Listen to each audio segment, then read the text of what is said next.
বন্ধু শুধু লেনদেন টাকার ক্ষেত্রে? বন্ধু তো সে, প্রকৃত বন্ধু তো সে যে তার বন্ধুর আখিরাতের ফিকির করে, যে তার বন্ধুর আখিরাতের ফিকির করে।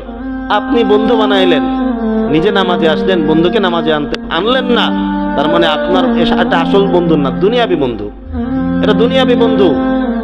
আর আমরা বানাবো আখিরাতের বন্ধু। আর আখিরাতের বন্ধু কখনো ধোকা দেয় না, দুনিয়াবি বন্ধু ধোকা দেয়। দুনিয়া বন্ধু কি দেয়? ধোকা দেয়।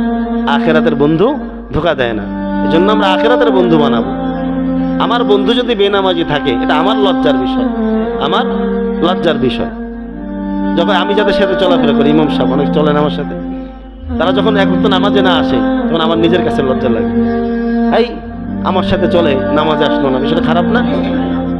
তা আপনিও তো নামাজি ব্যক্তি, আপনার বন্ধু নামাজে আসতেছে না, আপনার পাশের বাসার ভাই নামাজে আসতেছে না, লজ্জা লাগার কথা। এই জন্য ভাই আমরা নিজে থেকে চেষ্টা করব, নিজে